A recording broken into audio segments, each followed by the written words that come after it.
Cavaleiros, nós vivemos nesta bolha automotiva chamada de mercado brasileiro de automóveis e as peculiaridades das condições de temperatura e pressão do nosso mercado fizeram com que nascesse aqui uma flora de automóveis que parecem de outro planeta, que de certa forma nunca deveriam ter sido inventados ou vendidos, mas por algum motivo alguém achou que isso fosse uma boa ideia, apertou o botão e aí saiu estas 5 bizarrices que eu vou continuar essa lista. Essa aqui é a parte 2. Eu já abordei uma parte 1 no outro vídeo.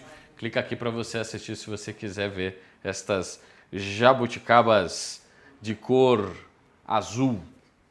Você comeria uma fruta que tem uma cor azul por fora? Não, né? Mas é o caso dessas daqui, ó.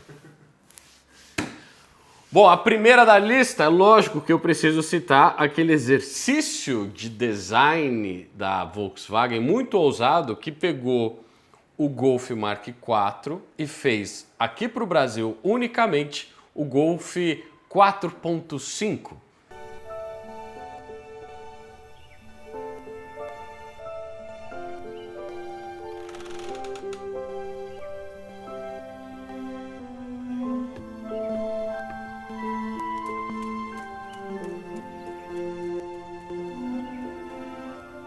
One day, I decided to take a drive to the city. And after I got to the city, I decided to drive through the whole city.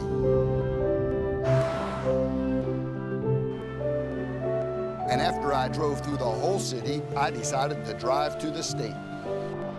I ended up driving to the end of the road. When I got there, I decided to turn back and keep driving. And when I got to the end of the other road, I thought, why not turn around and keep driving? All I could think about was to drive and drive. And you just couldn't stop driving? No. Bridge where he's about to cross for the fourth time in Europe. Many people couldn't understand why someone would drive so much. All over the country, and now he's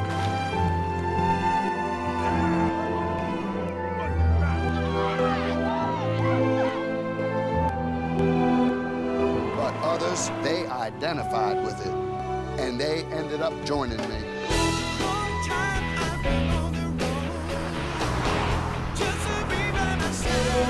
One day, someone said I gave hope to people. I just drove and drove. It never occurred to me to stop.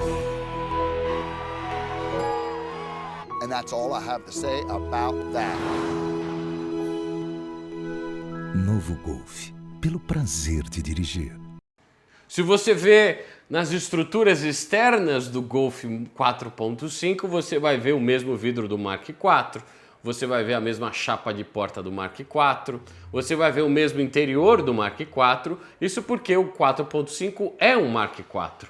O que eles fizeram foi mudar ali o conjunto óptico, mudar as rodas e alguns apetrechos ali no painel, etc. Quer dizer, se você parar para pensar, o Golf GTI 4.5 deve ser o GTI mais raro do mundo por causa disso, porque nós tivemos esse carro. E eu entrei em um dentro da Volkswagen. Eu lembro que era aquela Volkswagen que estava na descida da Consolação, esqueci o nome da concessionária, e lá tinha um Golf 4.5, né? E os caras lançaram isso aqui no Brasil, né? E aqui segue a realidade triste do nosso mercado, em que o modelo na Europa do Golf já partia para a geração 5 e o Golf 4 aqui já tinha passado pelo aquele período de 7 anos, que é mais ou menos a vida, em média, de uma geração de carro, né? É lógico que as condições do mercado, os custos de inovação, de você mudar todo o maquinário, os fornecedores, etc., num período tão curto, não era a nossa realidade, por isso que acabou saindo este Frankenstein chamado Golf 4.5. E eu lembro que depois que esse carro Assim, o aro da lanterna traseira era o mesmo do 4, né? Só que aí ele tinha aquela lanterna redonda, que aí eu lembro do release de imprensa que os caras falavam, não, esse Golf aqui ele tá seguindo a nova linha de design da Volkswagen no exterior, com elementos redondos. Aí você fala, não, velho. Tanto que essa lanterna depois ela caiu o miolo, velho. Aí você vê aquela lanterna cinza com o miolo vermelho, aí de repente o miolo caía e ficava tudo cinza. Tipo, era um soco na cara aquilo. Você entende? E veja bem, o 4.5, ele é uma realidade brasileira e é um carro que... Ele foi tão bizarro que hoje em dia eu até consideraria ter um GTI talvez. De tão raro e fora da curva esse carro foi, né? Custava ter o geração 5 aqui? Custava, muito, muito caro. Não era pra gente. O próximo da lista é um carro muito recente que está sendo vendido hoje em dia. Nós ainda estamos sofrendo com esse negócio no mercado, que é o Fiat Abarth Fastback.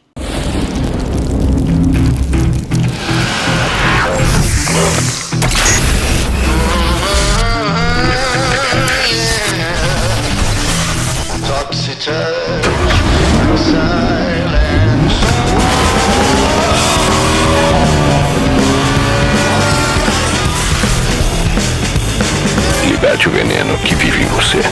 Novo Fastback Abarth. Aí você olha pro Fiat Abarth e você vai entender o que eu tô querendo te falar. Primeiro, como é que você vai botar um logo da Abarth? Cara, isso daí é um sacrilégio você botar o símbolo da Abarth num Fastback, né? Que acho que é o carro mais desproporcional. Você quer entender o Fastback, cara? Você pega um cavalo e você põe pernas de uma lhama nele. Você entendeu? Isso é o Fastback hoje. É um carro que desproporcionalmente não faz sentido algum e tudo bem. Você vai dizer, ainda bem que a gente tem outras opções para comprar, porque eu tenho um que eu passo todo dia quando eu vou na minha garagem, tem um vizinho que tem um. Espero que não esteja vendo esse vídeo. Eu não preciso falar mais nada, vai. Espera o caralho, o carro é feio pra caralho, mano. Eu tô te fazendo um favor, vende essa bosta. Pronto, falei. É o que eu acho, pô. Vocês não precisam concordar comigo, né? Terceiro lugar aqui dessa lista também, infelizmente, é um Fiat. Eu gosto da Fiat. Vai dar uma olhada no meu vídeo do Maré, pra vocês entenderem o meu amor pela Fiat, né? Mas aqui eu confesso que, pô, forçou a barra, entendeu? É traição na cara, na frente, ainda com foto. Estou falando aqui do Fiat Palio Citymatic.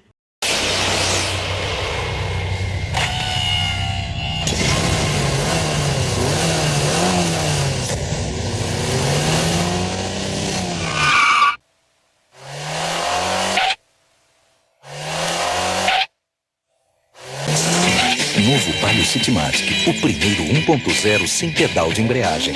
Testado e aprovado para o anda e para do trânsito. Fiat, movidos pela paixão. Saco de trânsito. Tá? Era o Palio de primeira geração. Mas eles resolveram pegar o projeto do Palio, né, um projeto já consolidado, sucesso de vendas no mercado, né, e associaram a esse Palio um câmbio automatizado. Isso aqui é antes do Dualogic. O Citymatic, ele vem antes do Dualogic.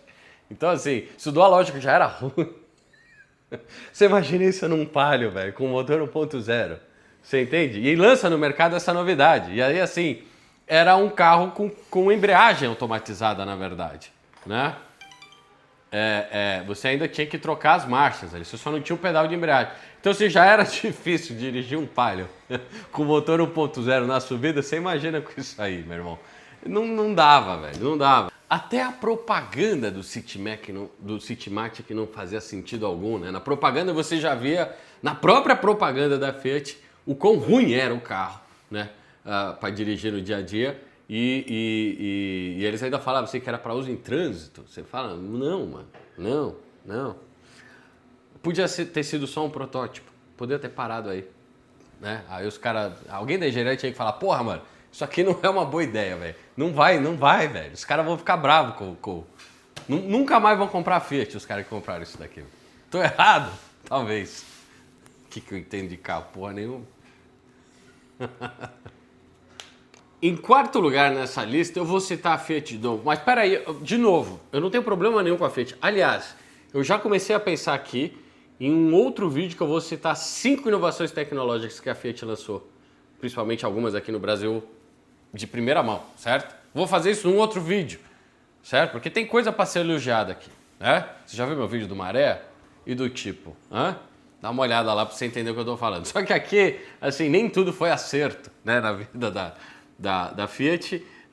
Para quem não sabe, a Fiat vende mais carro aqui no Brasil, lá em Betim, né, do que vende na própria Itália, sabe? São mercados, apesar que o per capita ele é diferente, mas o tamanho do Brasil ele é muito maior aqui para a Fiat no mercado de automóveis, e isso fez com que eles ousassem muitas vezes, né? E nem sempre você vai subir no cavalo, você vai ficar em cima, você vai cair às vezes, né? Porque você ousou, você achar que você era quem? O John Wayne, né? O Clint Eastwood, com a pistola na mão, e aí cai a pistola e você vai.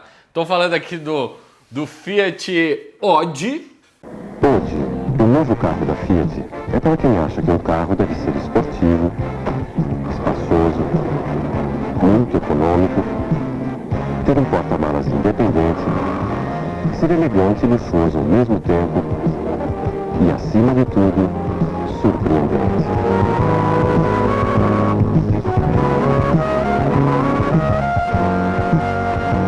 Fiat Oggi, um carro para os dias de hoje.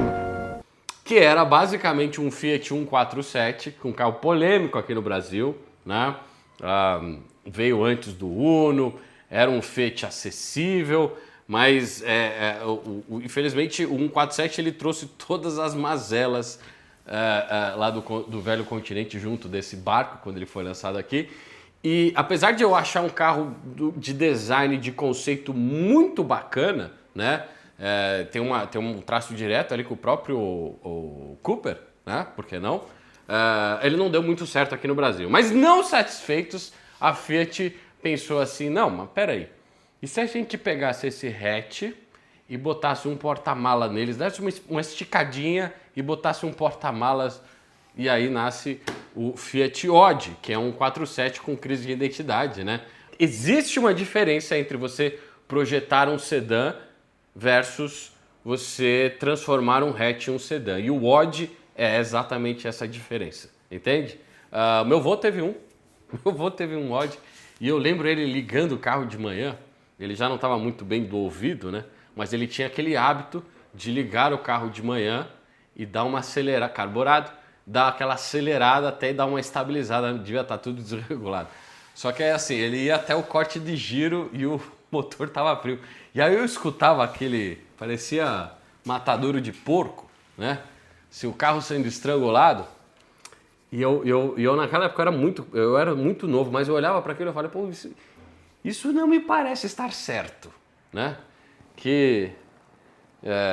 Enfim, tem uma memória afetiva muito boa aí da minha infância, do meu vô Hildo, só que nessas horas eu acho, pô, eu vou comprar um Oggi. Ele nunca foi um cara de carros, de fato. Aí eu não herdei nada, herdei outras coisas boas dele, com certeza. E só lançou no Brasil, você sabe que o Oggi é produto brasileiro? É só aqui que a gente teve esse negócio aí. Aí detalhe, né? A Fiat foi mais além ainda e lançou uma versão, como é que era? CSS? CSS, que era uma versão esportiva do Oggi, cara. Aí eu falo que não, é assunto para outro vídeo. Esse carro, na verdade, se você tiver um Oggi CSS tinindo, traz ele aqui que eu vou fazer um vídeo dele, porque ele merece. Passou do nível da bizarrice e vira uma joia rara, né? Uma pérola negra, né? Depois do final, cavalheiros, nós precisamos vamos terminar com Ford, né? A gente terminou o outro vídeo com Ford, a gente vai terminar isso com Ford. Vamos falar, eu falei acho que do último do Versalhes, vamos falar da EcoSport nesse. Esse também porque eu tenho experiência. Esse é o novo Ford EcoSport. Acabamento exclusivo, freios ABS, suspensão traseira independente, para você chegar a lugares ainda mais distantes. E conhecer pessoas como o seu Nestor e seus incríveis caranguejos amestrados.